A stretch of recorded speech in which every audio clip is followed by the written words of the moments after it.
What was I doing in this game? Is this a game? I don't know, is it a game? Is it a dream? Or just a vision? Oh, No, it was real. Oh god, what were we supposed to be doing? You didn't post anywhere, right? No. Go to K Cafe apparently. Do I have a mission? Nope. Oh, there's some stuff open here. Okay, well, what's the stuff that's open? Both hard apparently. That's good. Great stuff. Boxing association staff. Apparently I have to go to K Cafe anyway.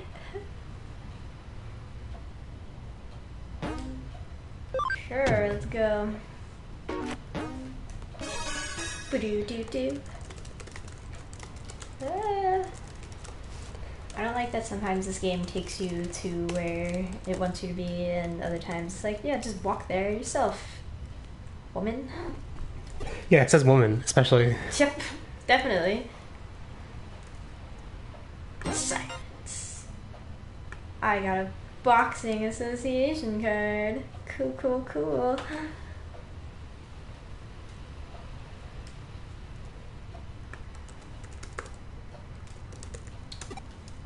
Of course, something's affecting your official website.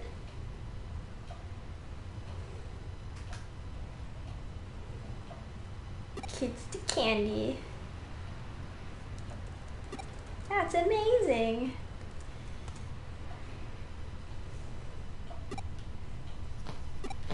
Oh, Disney. Hello, Dizzy. Should I actually have headphones in so I can hear what's going on in the game? There's nothing happening. There's no sound right now. It's just silent. What? Yep. Because this game's awkward. This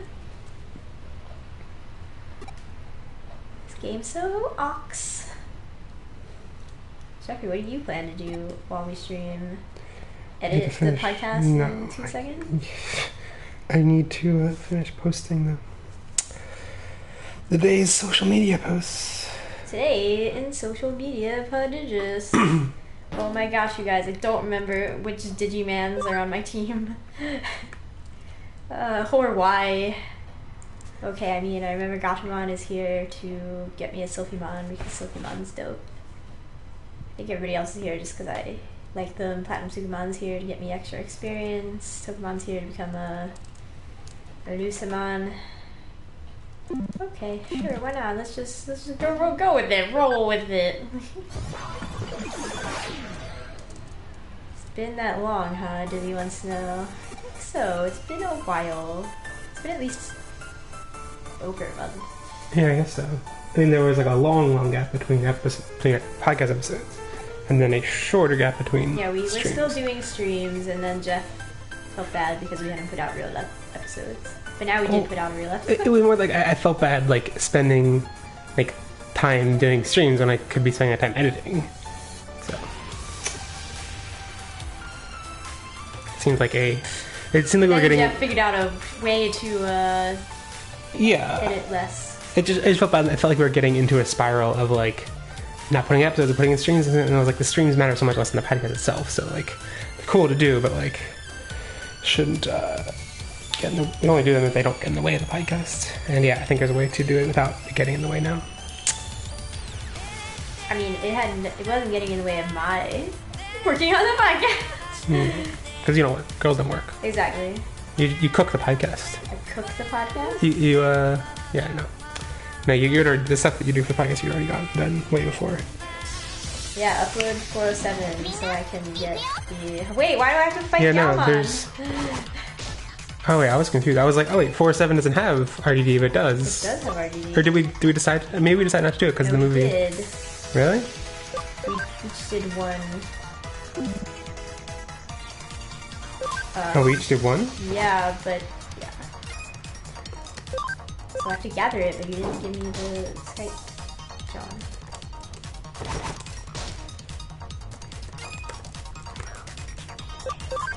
So give me the Skype, John. Platinum Sukuman, take Galmon down. I thought Galmon was my friend. Maybe I wasn't reading close enough. I should probably wait to upload that until we're not needing the bandwidth for the stream, though. Yeah. I almost did it. I was like, Good points. A+. Also, Asher is gonna upload the episode of Shoujo and Tell that we did into... I just told him to put it into your dump and then he'll give it to me. I did record the Skype chat. With call recorder. I guess, yeah, I should have warned you of certain things to... Well, yeah, if you did that... Well, you were sleeping. Thanks. For nothing.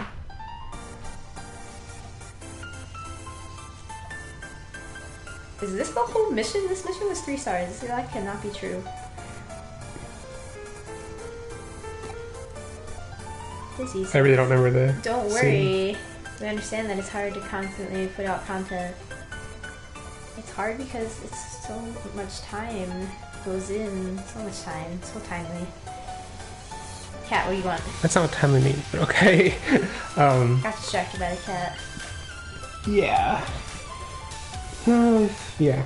I don't know how much I'm gonna turn this into, like, talk about podcast production talk, but, like, there's a lot of stuff that we do on top of normal, like, there's the recording, there's the preparation for recording, just watching episodes, taking notes and stuff, and then recording, and then there's, like, a whole bunch of stuff in addition to actually producing the audio that comes after that, like, lots of other podcasts don't do, and we started doing early on to, like, because there's so many Digimon podcasts and we wanted to differentiate ourselves and, you know, stand out in some way, and I don't know.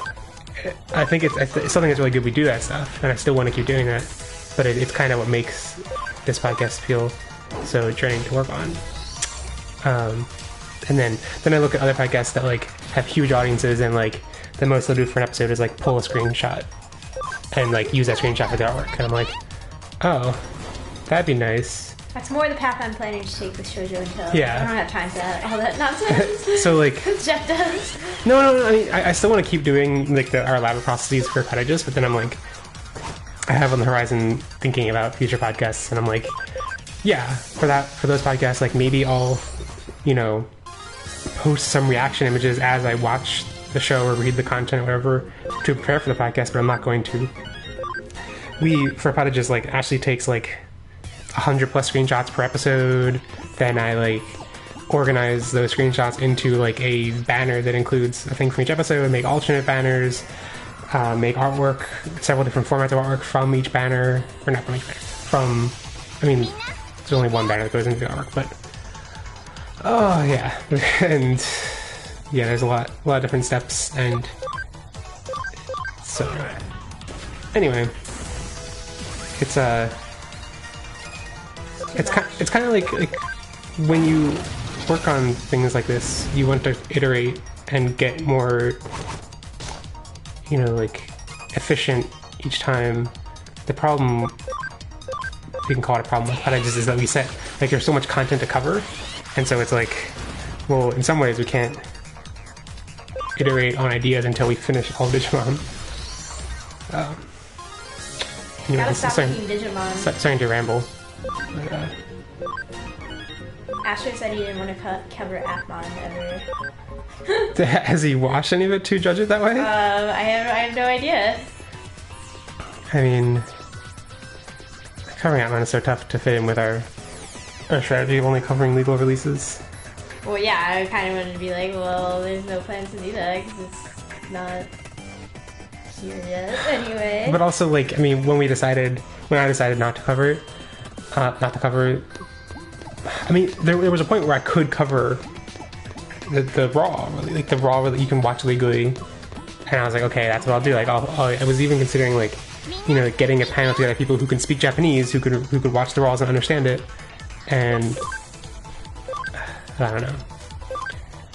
I guess this is a place to rant about random things like that, but, like, I decided not to do that because I thought all that would do would promote watching rips, watching fan subs, and illegal watching the show, and then that would discourage Crunchyroll to license it, or discourage other licensors from picking it up. So even though there was a legal way to watch it, and we could have gathered a panel of people who only watched it legally, and you only told people to watch it legally, like, I probably still would have encouraged people to watch it illegally, so I decided not to do it. And I don't know, the reason I'm like second guessing that choice now is that as of recently, I don't know if they've done this before, but I only started noticing it. Anime News Network has started running pieces reviewing anime that's not available in English. Like people who can understand Japanese, who are watching it in Japanese in Japan, and then reviewing it in English. People who, and it's like,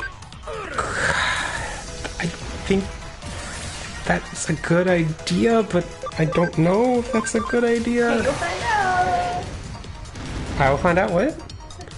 How Culture will eventually find out. I don't know. I know. I feel like that kind of stuff will never. There's never a clear answer. It's like the whole scanlation debate. Everything's case by case. Like the whole thing with Atmon was like, does covering the fan subs discourage agreeing license? I don't know. Maybe. It's more like it reduces the chances. So it's like it's not surefire. Definitely anything. It's just like probably lowers the odds a little bit. But also possibly raise the odds from like getting people hyped and getting people who like the show and stuff. Like it's all case by case. It's all hard to yeah licensing and fan subs and scanlations are on this topic. It's just complicated. There's no one right answer or anything. So anyway, like we'll find out. No, we'll never find out. It'll never be clear. It's always just guesses. But yeah, like Anime News Network covered the Pokemon movie that came out recently. Yeah. I assume you've heard the remake of the... I thought it was a remake. It was supposed to be like remaking the first episode of Pokemon, but it's like apparently like it's much more than just the first episode. It's like like it goes from the first episode to like Ash meeting Ho-Oh.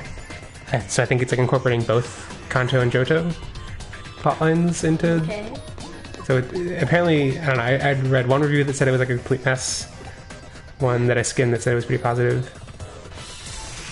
But yeah, I don't know, like covering it for Anime News Network. Like, it's good to get things that aren't yet licensed or available in English hyped for an English audience, because that like, you know, increases the demand. So that helps publishers know that they have an audience to put out to. I don't know. I guess you can never know unless you know like the number of people who read that story. What percentage of them are going to just go and read it or watch it now with fan translations, and how many are going to wait until a release comes out. The way the anime manga fandom works, I guess I'm pessimistic and think that most people who read things like that are going to end up going to read or watch fan translations instead of waiting for an official release. But then there's no other way to like get people hyped about an official release eventually. I don't know. This is probably. I thought this would be a short rant or short discussion. Yeah, that's what I said. Don't do it. Don't do it. Dizzy says if the way that you play this game is any indication of what you do for the podcast, then you do. Me, Jeff. Yes, you, Jeff. Just to be clear, people aren't. Yeah. Yeah, because people haven't seen those streams. They're somewhere on our channel, right? I don't know if they're worth watching, but I spent like an hour organizing my party before going to battle. And then you just got destroyed in like a minute. It was hilarious. I mean, I do not recommend wasting your life like Jeffrey in that way, but... No, yeah. That's a pretty good analogy for like work on a podcast. It's more like working on the podcast. It's all like I got very deep in a spiral of like, oh, well, I'm already putting in all this work. Doing this one extra little thing would be not that much effort to put on top of that. Oh, and if I'm doing that, then it's not that much effort to put this other thing. And then so there'd be like 10 things like that, and each one of them was not that much additional thing to add. So then when choosing things to like pare down and be more minimal and efficient and regular and consistent and stuff, it's like I guess you just have to like do like a clean sweep and like wipe all those kind of things out, and it's like that's kind of depressing. And yeah, when each little thing is just a marginal bit of effort, but the whole thing adds up to a ton of effort that is hard to improve, hard to fix. I told you. That's all I have to say. This isn't like I told you so, Ashley. I did tell you this is so. like a process we've been working through for 3 years. Like what? And I always try to help you, and then anytime I try to help you, and then I always tell you, Ashley, here's why it's hard, and you're like, And then I'm like, okay, you haven't given me an answer yet. You're just... What? No, I'd be like, don't do it. No, but there's no... Here, I'll take something from you, and then you just replace the thing that I took from you to yeah. do something else. I'm like, no, that wasn't the point of this. See, I mean, as crappy as our long hiatuses are, and I really do apologize for them. Really, I'm sure, like, if you're anxiously waiting to episode, it's really annoying and frustrating and sucks. But like, one of the ways that they really help me is reprioritize what is valuable, what is necessary. For this last one, I had kind of gone pretty deep into a spiral of like very intensely planning out every little detail and being like, need to do this, then I need to do that, need to do that, like, and everything is like very tightly planned, very hardcore. And I'd even like, I went to Japan for like half a week. It was like partially for work, but like I was like desperately working 8 hours a day, working on the podcast and trying to see Tokyo. And like, I think that's because that was when the Try Chapter 4 came out. And so like, I don't know, I look back on that and I'm like, I was so intent on like that I missed out on seeing more things in Japan that I could have seen. It's kind of like a little bit of a wake-up call. And then taking long breaks makes me realize, like, wait, if things slip, it's not that big of a deal. Like, the world doesn't end. The world doesn't end with you. Yeah. You haven't even played the game, Ashley. You don't get to make jokes like that. It's a good game, you should play it. I can do whatever I want, fool. Get out of here. So yeah, that's just some thoughts. It's I think it's generally always good to like step back and be like, how much does this matter? I don't know if I talked to this public, but like in the meantime, like while we were kind of mid-season hiatusing, I had guests on a couple of different podcasts, and it was kind of refreshing to see their workflows and to see, I think all three of the main ones I was on, like I guess about 4, like they all have very different workflows of varying degrees of effort put in, like how much time it takes to edit. And it was just interesting to see those perspectives and be like, is it what value do you really add to the podcast of working 20 to 30 hours in each episode? And I started to realize that like none. You know, it was mostly my own ego in some sense, like my own wanting to make it stand out technically compared to the vast realm of all sorts of podcasts. But like, that really, I think, does not matter.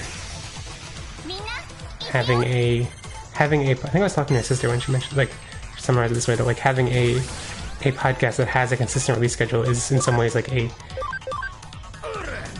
better project than having a podcast that like has an inconsistent schedule and like the best episodes.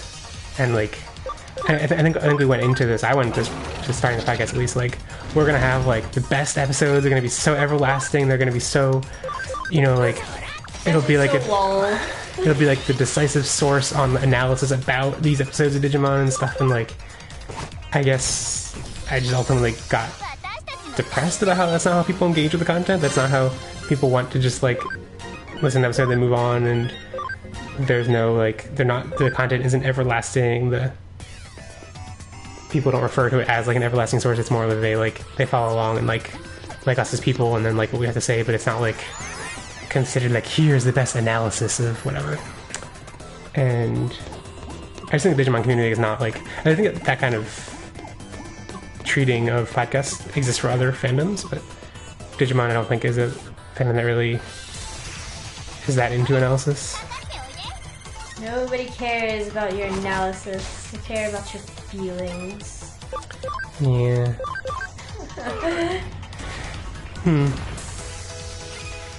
I guess it's more of just like a size of the fandom thing, probably, because like the kind of fandoms that I'm thinking of, or like listener bases that have lots of analytical content, are just huge. I think the bigger they are, the a small percentage of people who are interested in that kind of content. Yeah, but and I think also like a podcast format is not super inclined to that. Like there are some Tumblr blogs and stuff that do analysis of Digimon that are much more popular. Because I mean, in some ways, like our format of like covering episode, like chunks of episodes, is antithetical to that. Like the most analytical analysis we could do is possibly like, you know, like writing an essay on some central theme, and then, you know, like instead what we end up doing is like covering arcs and then like occasionally having things that approach things like that. I mean, I find it's hard even when you're writing about something overall, because you have to watch like all of it and then be like, okay, spent all that time, now I have to like rewatch tons of it and like I don't know, like writing papers like that in college was like fairly difficult to be like, I have watched these same episodes of Card Captors at least twice now. And like once just to see what they were, and then like another time to be like, okay, what do I want to pull out of this? I mean, I think the there's a lot of anime analysis, like general anime, not specific to one fandom, that so I think the way they work is they watch the show the first time, and then just watching the show they take notes on themes that appeal to them, and then construct a narrative out of all those notes, having watched the show once, and maybe like revisit a little bit to like for key scenes and stuff, but not really having to. I think that was particularly tough because it was like, first of all, Card Captors was a huge thing. It was for like a school project, like it had like a very specific deadline and everything. It something you already had seen a bunch of before. Also, you were talking about translation, so it's like it's twice as many episodes. Like you're not gonna watch both. Like that was a much bigger challenge. Challenge apparently accepted. I don't know. I just get frustrated when it's like, yeah, do good analysis. Like I feel like fairly confident that I could do pretty good analysis of the Hunger Games at this point. Also read it like 5 times and read like tons of other analysis about it. That's an extreme example because I don't think most analysis requires that much extensive research. Like I think totally fair to watch something once and then write about. No, I actually really don't think that. Or something that is like far larger than what we end up watching. I really don't think people. Controversial opinion. I really don't think people shouldn't write about the reactions unless they've done tons of research. Reactions is not analysis. No, I'm talking about an analysis from reactions. Like I don't think you should say that like to do this analysis on the subject you need to read the entire body of work about it. Sure, it's going to end up possibly being really redundant, but I think that the market kind of the market of eyeballs kind of nullify that out. Like if you end up writing a piece that is just identical to what's already been said before, then people will be like, yeah, this isn't original. And if you want to not be original, then yeah, you should probably look into things more. But like if a writer has a big fan base and they write a piece that is analyzing some X new content, and like it ends up being that their analysis is rehashing points that other people have made before because it's the same kind of reactions they had, but it's exposed to this new audience of people who follow this other writer. Like, is that so bad? I just feel like it's impossibly. It is. Oh my god! I didn't say just emotional reactions. I said doing analysis. The analysis shouldn't require the reading the entire literature on a thing. Academic scholarship sure approaches that, especially when you're like contributing to. I think that true analysis requires you to do a thing at least twice. And if I consider gathering screenshots somewhat twice, then you just do it after the podcast, though. I have not the past couple times. But usually, before that. Okay, we have all seen Digimon before at some point. Really, I just like if you're talking about the themes that resonated with you, like I feel like being like it's not true, and now it's like I just don't understand what like bar you're. It seems to be a very. Because you missed too many things the first time. I think setting up any kind of bar of like, well, if you've missed X% of things and you can't write about the thing, then it's not analysis if you write it. Right. If it's not analysis if you write about, like I think that's also silly. Like I don't understand what makes that not analysis. Like say you. It can be analysis, but it'll be bad because you won't have taken into account many things. I think there's lots of great analysis that comes from people who have not rewatched multiple times, that have only watched them once. I can't give you a. I bet if you went and looked at a bunch of the most popular analysis of recent pop culture, it's not from people who've watched multiple times. I think actually watching multiple times gives a weird perspective, especially for like new stuff, like talking about like Game of Thrones, for example. I think the kind of people who are going to watch the new episodes of Game of Thrones 3 times before recording a podcast about it are going to have a very different perspective than the type of people who watch it once and then. Sure, one's going to be more like thorough analysis, but also like that kind of thorough analysis, the kind of thing that like makes us go like, oh my god, we get it, you like Game of Thrones, you know, like. No, what? I've never read Game of Thrones analysis, but I'm sure if somebody did it well, I'd be like, cool.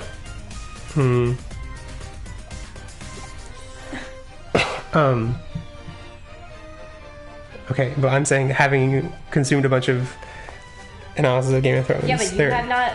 I don't trust your bar of like our bars of analysis are very different. I think having any strict bar like that is unfair. And no, because your consumption of analysis is always like immediate reactions. No, it's not. Podcast it's not form. always. It's mostly. Okay, I guess like in the past years, I've veered much more towards podcasts. My analysis gears towards like. This has been around for a while. Everybody knows all the things that happen in it. Here's a book about it. Like. Yeah. No, okay. I think those are totally different types of things. Like, I think those are totally different types of things to analyze. Now, oh my god, I keep jumping to analysis. Those are 2 totally different types of things to analyze. And to hold them up to the same bar of, quote unquote, what is a real analysis is, I think, faulty and shouldn't really be. Like, there should be 2 totally different criteria, sets of criteria. Like, I think, you know, like, I guess the stuff I read and watch is much more based on, like, recent serialized